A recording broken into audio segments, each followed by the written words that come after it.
Venez aux États-Unis en 2024, avant que ça soit trop tard. Mes amis, cette année ici, c'est déjà fini. En 2024, cette année 2024, venez aux États-Unis le plus vite possible. Mes amis, pourquoi je vous dis ça? En 2024, il y aura élection. Mes amis, il y aura élection ici dans ce pays. Tous les candidats républicains qui sont ici aux États-Unis, vous savez ce qu'ils ont promis à faire. Nous avons Trump qui est favori pour être réélu président ici aux États-Unis. Nous avons Ron DeSantis. Nous avons, qui est en deuxième position, nous avons Vivek. Moi, je connais seulement Ron DeSantis, qui est un peu populaire, le gouverneur de Floride. Alors, qu'est-ce que, et tout cela, les 8 candidats plus les Trump, 9 candidats, qu'est-ce qu'ils ont promis à faire si, dans le cas, ils sont élus ou réélus? Dans le cas, ils sont élus, réélus et élus. Alors, qu'est-ce qu'ils ont promis de faire? Ils ont promis de refouler tous les migrants illégaux. Ils ont promis de fermer la frontière.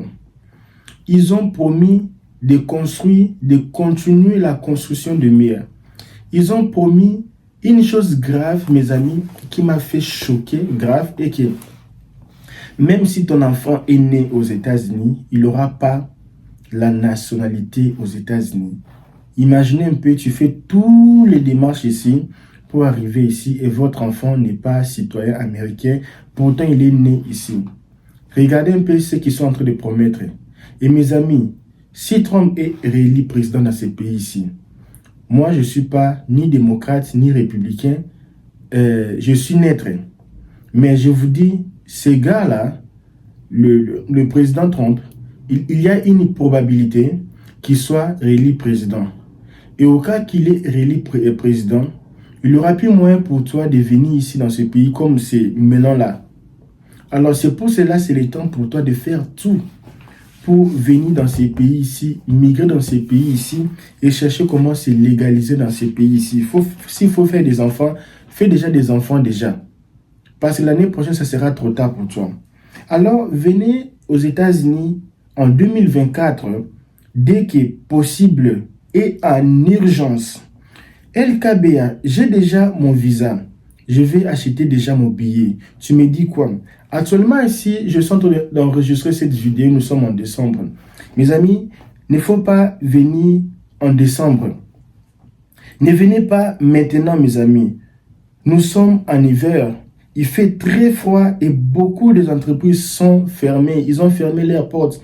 Les gens qui vivent ici savent que c'est un peu la fourmi, la cigare. Donc ici, quand c'est l'hiver, là, il y a beaucoup des entreprises qui ferment. Donc quand je dis fermer, ils ne contactent pas les gens. Donc c'est difficile de trouver un travail ici. Alors venir vers fin de l'année et début de l'année, c'est très compliqué. Tu vas rester à la maison parce qu'il fait très froid. Mais quand tu viens début avril, mai, tout ça, là, déjà, les choses commencent à revenir à normal. LKBA, comment fonctionne le travail en hiver? Tous les tasses, tout le bill que nous payons, c'est toujours le même, ça ne change pas. Ça ne change pas. Le travail en hiver, c'est très compliqué parce que beaucoup de gens travaillent dans la construction. Et comment tu vas travailler dans la construction comme il fait froid comme ça? Il fait vraiment très froid. Moi, je me rappelle un jour au début, j'avais pas le travail, j'étais parti travailler à la construction. Et mes amis, j'étais à la 10e, 11e étage. Et leurs étages là, il n'y avait pas les grades, il n'y avait pas de briques, c'était vide. Et imaginez, il faisait froid, moi j'étais en 10e étage. Mes amis, j'avais très froid. J'étais rentré à la maison, je me suis dit, non Dieu, c'est pas cette vie-là.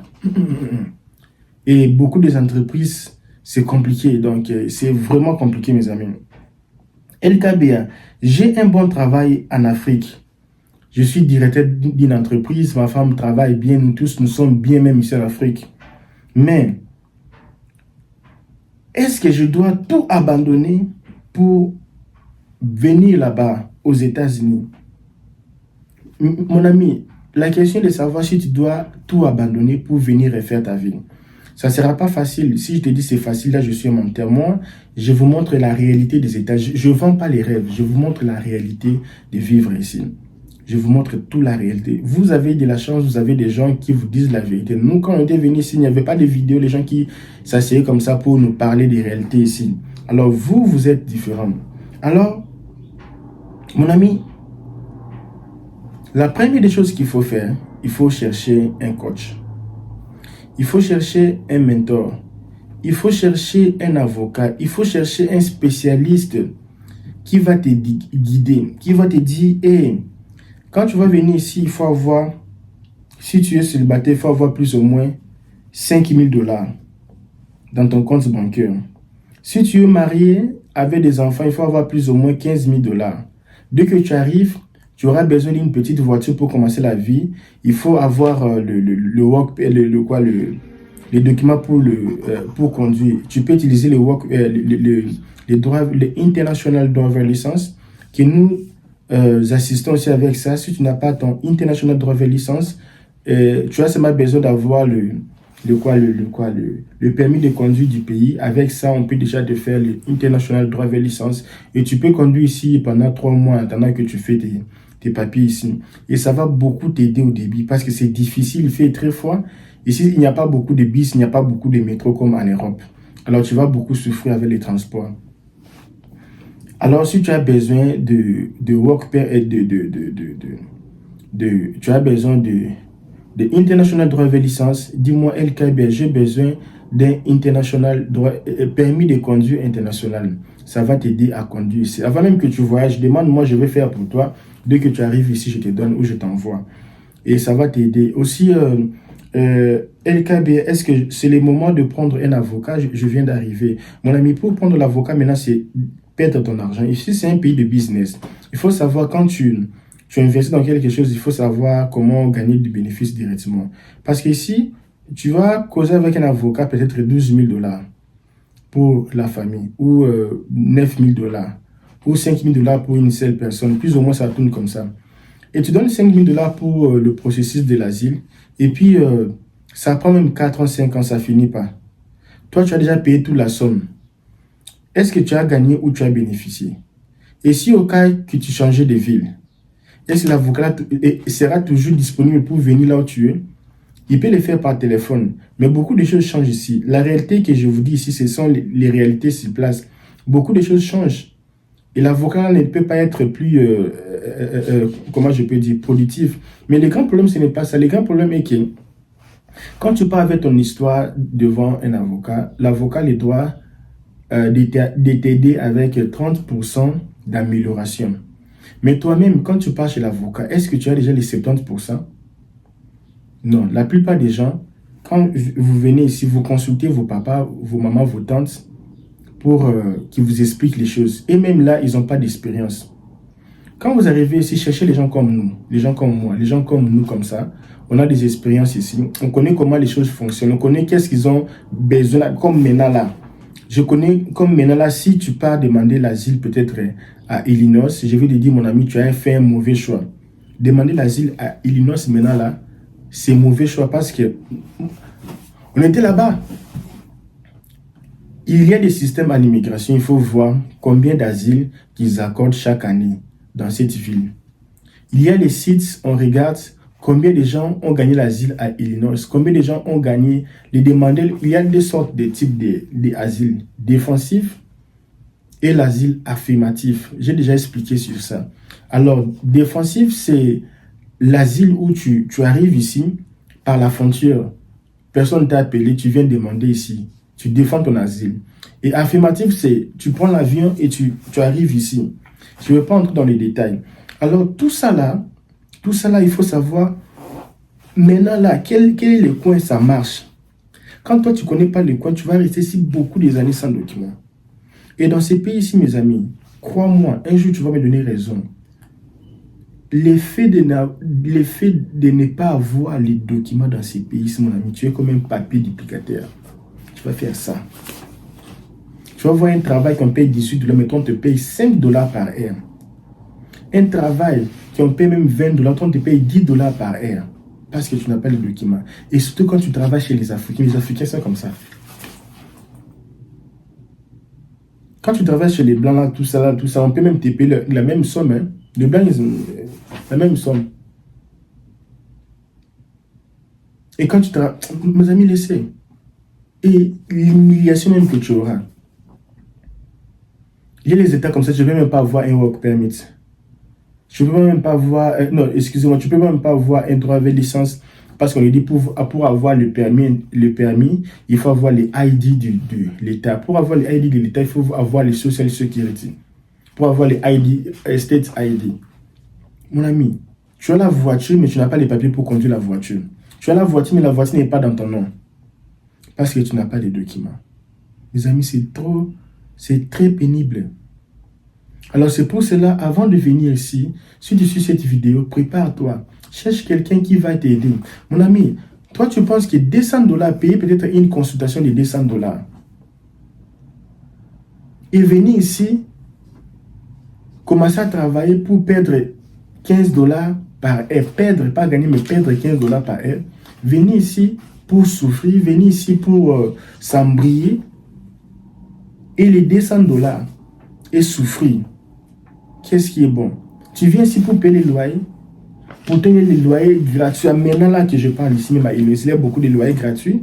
6 mois, tu restes gratuit, tu ne payes pas. Et on te paye même l'argent, même $800 par mois. Et quand on vous dit les choses, ah non, tout ça là, tu préfères souffrir que de chercher quelqu'un qui est professionnel, quelqu'un qui va t'aider, qui va t'assister. C'est ça l'africanisme. C'est ça, l'esprit malin. Alors, LKBA, beaucoup de gens pensent devenir riches aux États-Unis. Mon ami, il faut arrêter les choses ici de pouvoir devenir riche aux États-Unis au début. Je sais qu'il y a pour acheter les iPhones de dernière génération, c'est facile. Acheter une belle voiture, c'est facile. Acheter des bons habits, s'habiller bien, confort, vraiment pour le confort, pouvoir d'achat, c'est exceptionnel, mes amis. En fait, ici, tu auras tout ce que tu veux, sans limite. Mais le grand problème est, tu t'enfonces dans un trou. Parce que tu ne connais pas. Mes amis, laisse-moi te dire une chose. Tu vois l'eau dans laquelle les chiens étaient morts. Ce sont les étrangers qui boivent l'eau là. Ce sont les étrangers qui boivent l'eau là, dans laquelle les chiens étaient morts. Alors, si tu ne connais pas un pays, tu ne connais pas un système, regardez les Noirs américains quand tu viens ici. Tu dis, where are you from? I'm from Africa. Ils demandent, which part? I'm from Gabon.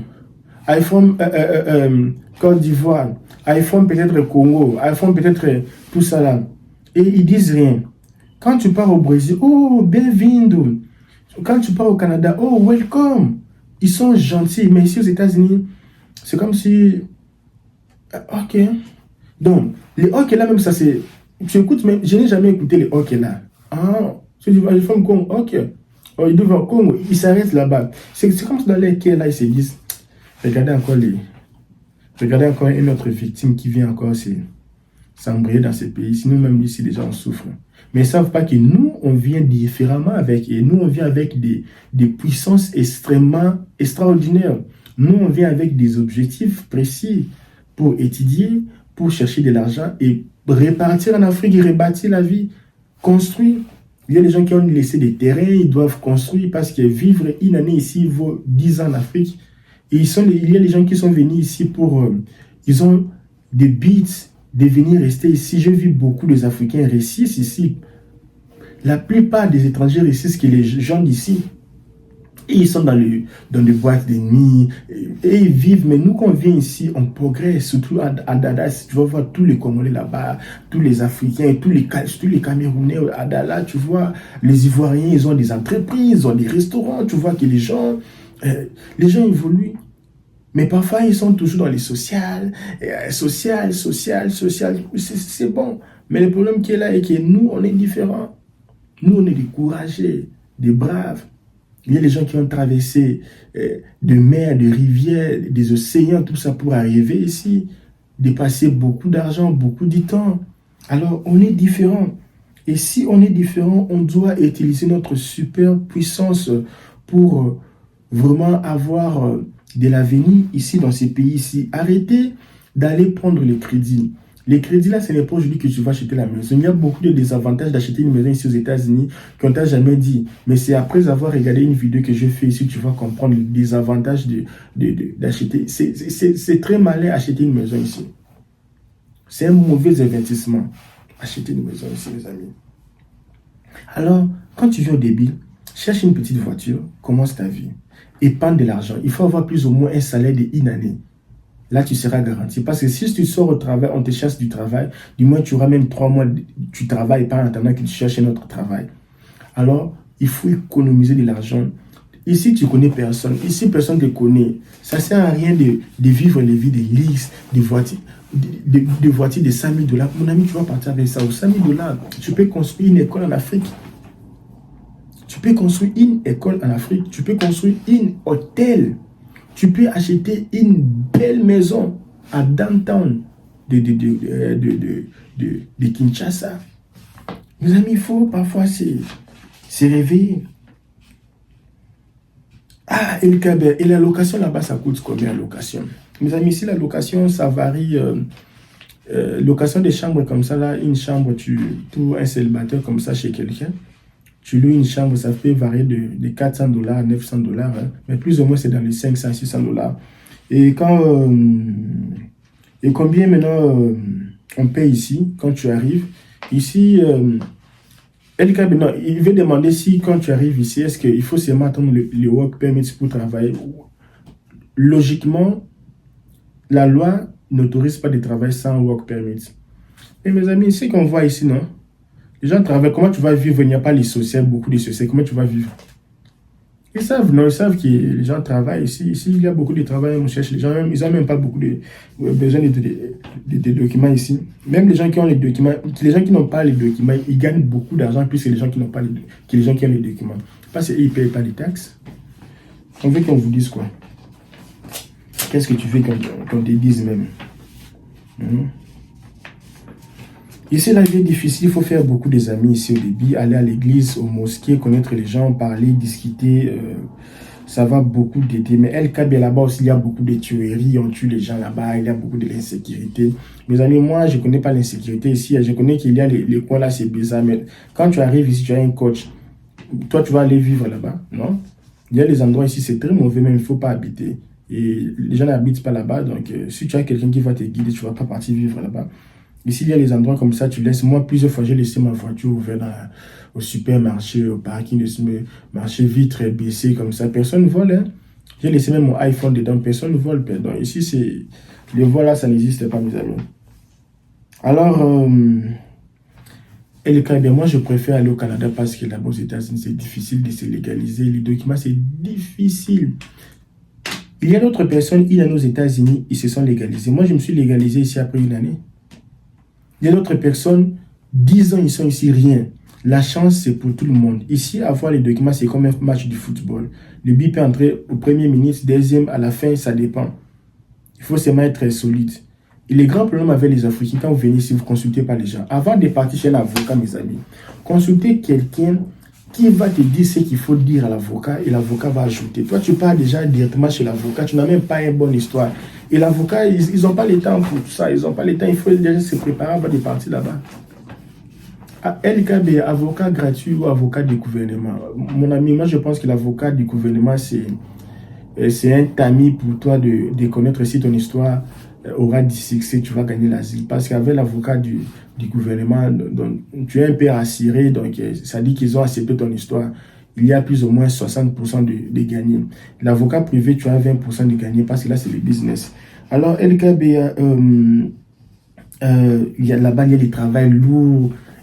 Les travaux, même, on ne s'assoit même pas. C'est toujours debout. Et les États-Unis, il y a des travaux là, difficiles là même. Mes amis, oui, tu vois, ici, la vie est déjà difficile, mes amis. Je sais, il ne faut pas compliquer encore la vie. C'est difficile. Je sais qu'on ne peut pas être là seulement de parler de mauvaises positions. On doit maintenant regarder la vie dans un autre angle positif. On sait que c'est difficile. Déjà en Afrique, c'était difficile. Et si tu viens encore ici, tu prends encore la partie difficile, tu vas péter les plombs. Hein? Alors, il faut voir la vie dans le sens positif. Oui, c'est difficile. Le travail ici, c'est pas facile. Hein. Tu es debout toute la journée. Moi, parfois, les pieds me faisaient mal hein, à la fin de la journée. Donc, mais il faut voir comment investir. C'est pour ça que je dis qu'il faut avoir des coachs, investir dans l'éducation. Quand tu gagnes, fais un peu de petites formations, améliore un peu l'anglais. Il y a beaucoup de travail comme ça. Tu travailles dans la maison avec ton ordinateur, tu es à l'aise. C'est au début là que tout ça là, tu vas souffrir. Mais si tu viens ici, tu vas déjà acheter les voitures, les crédits, comment tu vas étudier, comment tu vas faire les formations pour avoir un bon travail. C'est ça le grand problème. Comme je venais de dire, si Trump gagner les élections. Donc, il a déjà promis de refouler les masses d'immigrés. Beaucoup d'immigrés vont être refoulés si Trump était réélu président des États-Unis. Donc, avec aussi, il n'y aura pas les droits des sols, même si ton enfant est né ici, il sera toujours africain, il ne va jamais gagner la nationalité. Et vous qui avez des enfants qui sont nés ici, mes amis, allez déjà faire les passeports pour vos enfants. On sait, parce que je ne veux pas que ça embrouille un jour, tu pars là-bas, faire les passeports, on commence à voir. Il était né avant Trump ou après Trump, et ça commence à devenir comme beaucoup d'embrouilles. Actuellement, là, si ton enfant est né déjà pas à faire son passeport américain, c'est vraiment ça. Que Dieu vous bénisse. Si tu es intéressé de faire un work permit, nous, on va t'aider à faire un work permit. Avant de le faire, on va t'aider à faire apply ton asile. On fait d'abord le premier pas.